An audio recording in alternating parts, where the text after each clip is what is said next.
Assalamualaikum warahmatullahi wabarakatuh. Selamat pagi teman-teman. Balik lagi dengan saya Wahyu. Pada kesempatan kali ini kita akan membahas tentang komponen alat ultrasonografi. Materi ini merupakan materi kelima dari 14 kali materi di perkuliahan teknik USG dasar. Oke, kita lanjut balik ke materinya. Seperti kita bahas sebelumnya, alat USG terdiri dari beberapa macam komponen. Apa aja komponennya? Ada yang pertama adalah LCD monitor.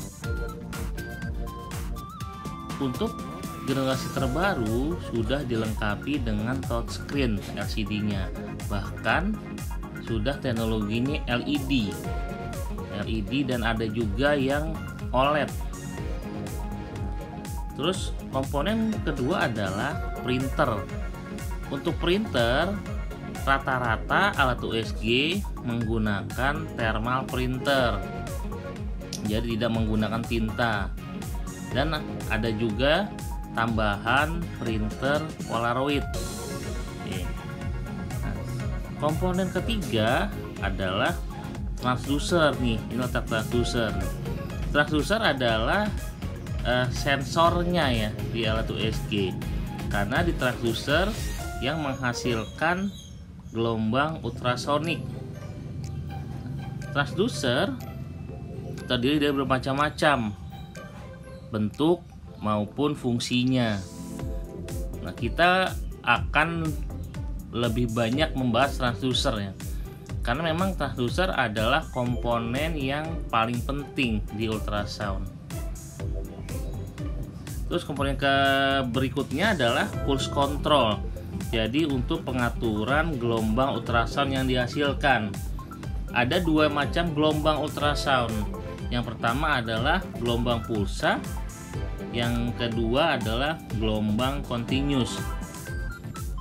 Gelombang pulsa itu bentuknya diskrit. Nah, jadi menggunakan satu kristal piezoelektrik untuk mentransmisikan dan menerima gelombang balik. Nah, sedangkan kalau gelombang continuous wave menggunakan dua kristal piezoelektrik. Untuk lebih detailnya nanti akan dijelaskan pada sesi materi USG Doppler. Terus komponen berikutnya adalah keyboard. Nah, sebenarnya bukan cuma keyboard aja nih, tapi lebih detail adalah control panel, yang salah satunya ada keyboard. Di control panel nanti banyak tombol-tombol functionnya di ultrasound. Nanti akan kita jelaskan di materi ini. Terus komponen selanjutnya adalah CPU. Nah, alat USG keluaran terbaru sudah menggunakan komputer, dan juga ada di storage-nya, tempat penyimpanan, semacam hard disk-nya ya. Oke, ini semua merupakan komponen-komponen standar yang ada di alat USG. Tidak menutup kemungkinan ada komponen yang khusus, misalkan komponen EKG-nya. Untuk pemeriksaan ekokardiografi juga ada tambahan EKG khusus untuk alat USG. Ada juga komponen untuk mentransfer gambar USG ke modalitas lain, misalkan ke dalam sistem PACS atau PACS ya. Oke. Nah, ini adalah blok diagram alat USG. Nah, kita tidak akan membahas secara detail tentang blok diagramnya. Nah, oke, kita mulai dengan komponen pertama nih, komponen transducer atau biasa disebut juga dengan probe. Transducer merupakan alat yang paling penting ya, seperti saya bilang sebelumnya. Kenapa? Karena di alat inilah dihasilkan gelombang ultrasonik, dan juga transducer ini menerima gelombang ultrasound balik dalam bentuk echo untuk dijadikan gambaran USG. Komponen ini adalah komponen yang paling mahal yang ada di alat USG. Jadi jika teman-teman melakukan pemeriksaan USG, harap hati-hati ya dalam memegangnya. Nah, kita akan bahas bagian-bagian dari transducer itu sendiri. Di dalam transducer ada bagian yang menghasilkan gelombang ultrasound, yaitu kristal piezoelektrik nih. Kristal piezoelektrik nanti ada banyak nih di dalamnya, disusun secara konfigurasinya sesuai dengan yang diinginkan. Ada yang konveks, linier, ada sektor, seperti itu. Nanti fungsinya pun akan berbeda-beda. Nah, kristal piezoelektrik ini sangat rapuh, makanya harus dilindungi nih. Di belakang kristal piezoelektrik ada damping elemen atau backing block. Nah, di depan kristal piezoelektrik ada yang kita sebut matching layer. Nah, bentuknya plastik ya atau nose ya. Lalu ada juga akustik insulator. Buat apa? Untuk meredam gema. Jadi gambaran USG yang dihasilkan dari echo lebih tajam. Nah, yang pasti ada casingnya ya, casing di luarnya itu yang kuat. Jadi kalau terjadi benturan tidak merusak komponen yang ada di dalamnya. Dan juga ada kabel-kabel atau wire. Untuk proses pembentukan ultrasound sudah kita jelaskan ya di dua materi sebelumnya. Nah, itu adalah ada di kristal piezoelektrik. Nah, damping elemen terbuat dari tungsten campuran. Nah, ini juga untuk menyaring gema ya. Tadi ada akustik insulatornya di situ.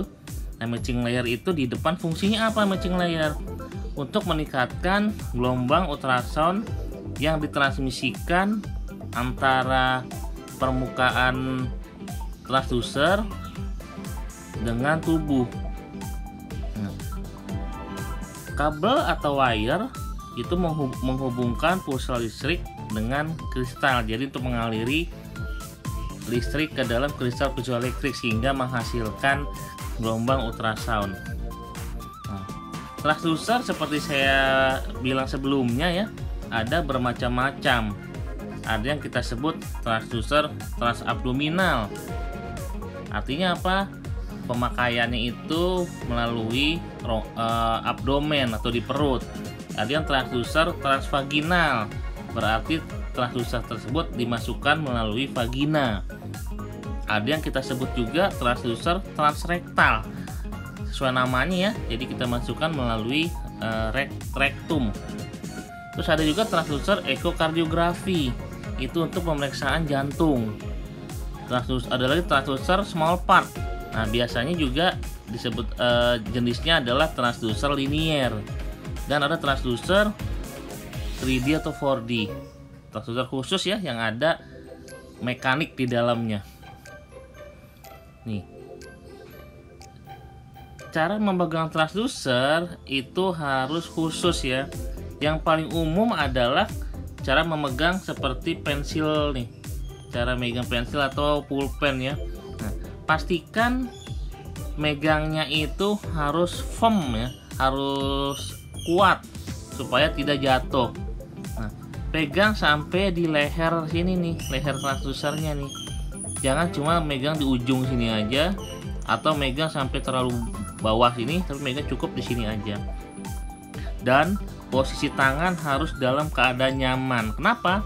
Supaya tidak cepat lelah. Karena pemeriksaan USG membutuhkan waktu per pasien ya antara 5 sampai 15 menit tergantung dari tingkat kesukaran diagnosanya. Nah, ini adalah ilustrasi dari transducer transvaginal dan transrektal. Ini salah satu alat USG yang invasif ya ke tubuh karena memang dimasukkan ke dalam tubuh. Nah, sebagai radiografer, di kompetensi radiografer tuh tidak ada kompetensi untuk melakukan USG transvaginal dan transrektal. Jadi teman-teman nanti tidak berhak ya melakukan pemeriksaan ini untuk transvaginal dan transrektal. Nah, ini adalah transducer transabdominal. Biasanya lebih sering menggunakan transducer jenis konveks atau yang cembung dengan frekuensi range-nya ya 2,5 MHz sampai 5 MHz.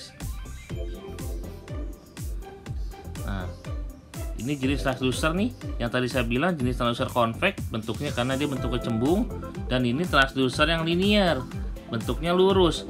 Untuk transducer linear menggunakan frekuensi yang lebih tinggi, rentangnya 7 sampai 12 MHz. Kalau konveks lebih banyak digunakan untuk abdomen dewasa, tapi kalau untuk yang linear digunakan untuk yang small part atau vaskuler yang di permukaan. Nah, ini jenis-jenis pola penyebaran gelombang ultrasoundnya nih. Ini menggunakan transducer sektor. Dia bentuknya nanti kerucut nih dari titik kecil sampai lebar. Ini sangat baik digunakan pada pemeriksaan yang perlu di scan di antara iga atau intraribs ya. Jadi ya di antara iga ya, di sela-sela. Nah, dan juga digunakan untuk pemeriksaan jantung atau ekokardiografi. Ini tadi linear dari bentuk namanya ya. Linear tuh lurus, nah, jadi nanti bentuknya kotak kayak gini nih. Nah, dia lurus. Terus yang terakhir adalah konveks. Nah, dia menyebar agak mirip dengan yang sektor, tapi dia tidak mulai dari satu titik, tapi melebar. Nih hasil scanningnya ya. Nah, ini untuk transducer yang linear. Nah, dia kotak. Ini untuk pemeriksaan USG small part. Contohnya apa?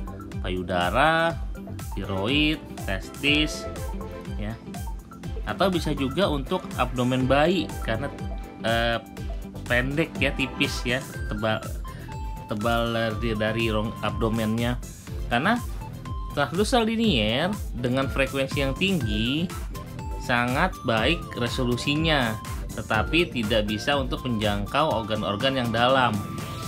Makanya tidak digunakan untuk USG abdomen dewasa. Terus ini contoh gambaran untuk transducer sektor, biasa untuk USG jantung. Nah, ini yang konveks nih yang sering dipakai untuk abdomen. Ini gambarannya seperti ini. Oke, kita sudah membahas tentang transducernya nih. Nah, selanjutnya kita akan membahas tentang control panel. Control panel itu apa? Nah, itu tadi yang saya tunjukkan ya.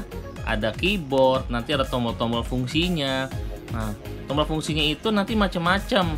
Nah, sebagai seorang sonografer atau radiografer USG harus paham nih tombolnya fungsinya itu apa aja, sehingga hasil gambaran USG akan menjadi optimal dan bisa dibaca oleh radiolog ataupun dokter spesialis lainnya. Nah, tombol yang pertama adalah TGC atau time gain compensation. Nah, TGC itu adalah nih tombol yang biasanya ada di sebelah kanan nih, kanan atas dari control panel. Ini ada knop-knop ya. Knop biasanya sih ada 8 knop nih. 1 2 3 4 5 6 7 8. Nah, ini yang standar nih. Ada 8 knop, bentuknya dia menonjol, dia bisa digeser-geser. Tapi ada juga yang bentuknya digital, tidak berbentuk tombol seperti ini. Nah, tombol yang paling atas itu mengatur gain. Gain itu penguatan gelombang ya. Gain untuk organ-organ yang dekat dengan transducer. Jadi kalau di layar monitor bagian yang atas, bagian atas monitor, dan seterusnya nih, yang bawahnya agak lebih jauh, yang ujung ini yang paling jauh dari transducer, jadi di bawah nih. Jadi kita bisa mengatur kecerahan ya, gelap terang, karena efeknya gain dinaikkan nanti gambaran akan lebih terang atau lebih putih. Kalau kita geser ke kanan, tampilan gambarannya akan lebih terang. Kalau kita geser ke kiri akan lebih gelap gitu. Nah, nih contohnya nih. Ini contoh TGC yang belum diatur nih. Jadi bagian yang dekat transducer ini lebih terang, yang jauh ini lebih gelap. Nah, kita bisa atur nanti. Jadi kita atur yang sebagian sini nih. Sebelah sini kita atur ke sebelah kanan. Nih jadinya kalau diatur akan jadi seperti ini, jadi rata semua, bagus. Nah, ya. Nah, ini selain TGC ada lagi alat pengaturan gain. Yang ini adalah namanya overall gain. Kalau TGC mengatur gainnya itu berdasarkan kedalaman objeknya. Bisa atur yang paling dekat, yang tengah, ataupun yang paling jauh kita bisa atur masing-masing. Tapi overall gain mengatur keseluruhan gain yang ada di layar. Nah, ini contoh seperti ini nih. Ini gainnya terlalu tinggi nih. Kita bisa atur, kita turunin pakai tombolnya. Nanti saya kasih tahu tombolnya adanya di mana. Nah, ini gainnya terlalu rendah, jadinya gelap. Nah, ini kita yang kayak gini nih. Kita mau gambarannya nih. Yang gambarannya itu sedang ya. Bisa dilihat detailnya, kontrasnya bagus. Nah, seperti itu. Nih, untuk TGC itu yang ini nih. Ini TGC. Ini kita bisa atur nih ke kanan, ini ke kanan, ini ke kiri. Nah, ini bentuk lengkungan ininya nggak harus seperti ini ya. Bisa juga dia nanti seperti ini, bisa juga dia seperti ini, nah gitu. Tergantung dari organnya. Nggak ada patokan harus seperti apa nih pengaturan TGC-nya. Terus yang satu lagi adalah overall gain. Nih, ini overall gain tuh yang ini. Overall gain itu nanti diputer ya. Ini diputer ke kanan atau bisa diputer ke kiri. Nah, gitu. Kalau diputer ke kanan akan semakin cerah, diputer ke kiri itu semakin gelap. Oke ya. Kita lanjut lagi.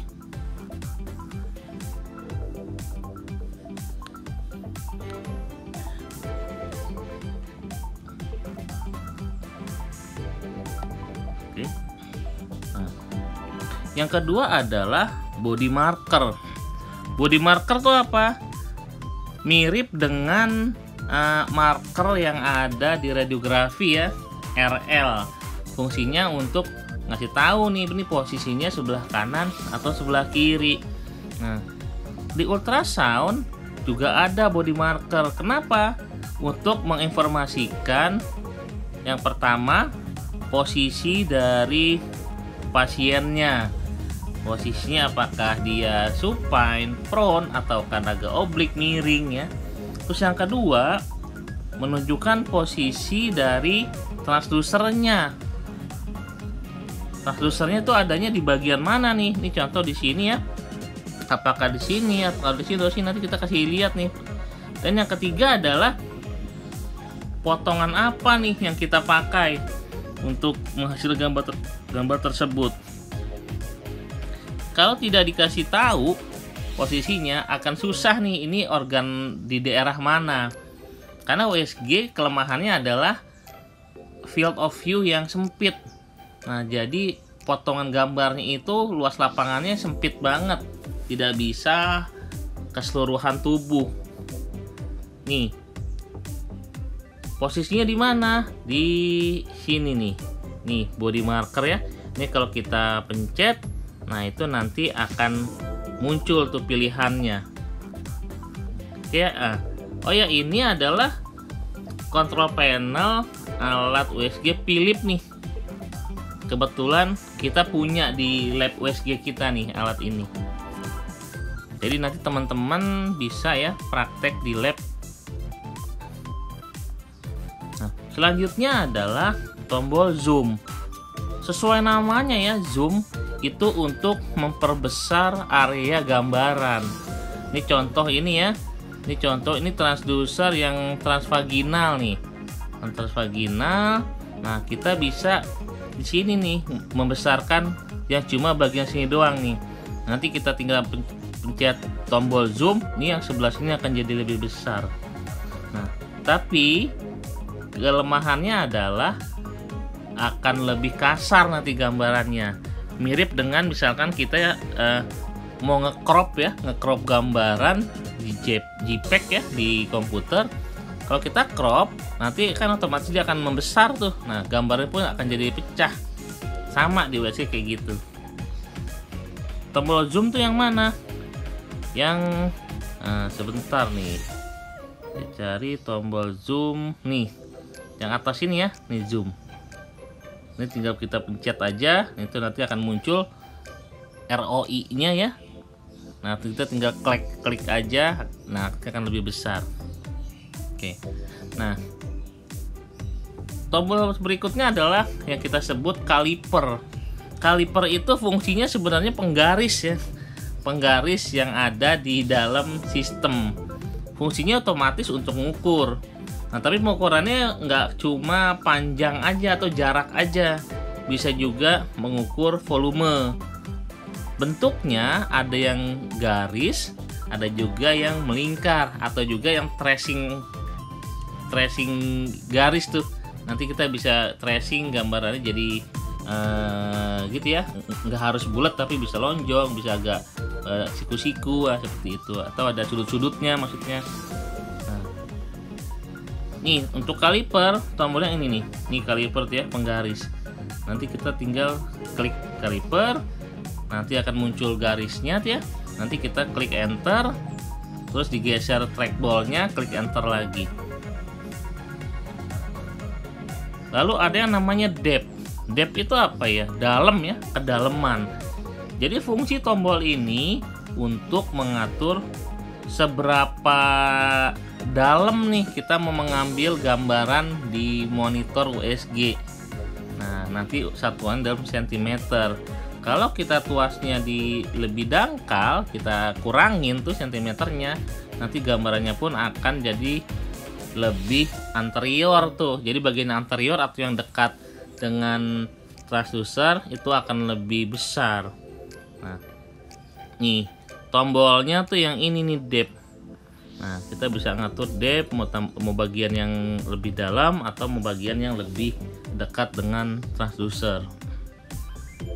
Nah, ini adalah tombol yang paling sering dipencet nih di pemeriksaan USG, yaitu tombol freeze.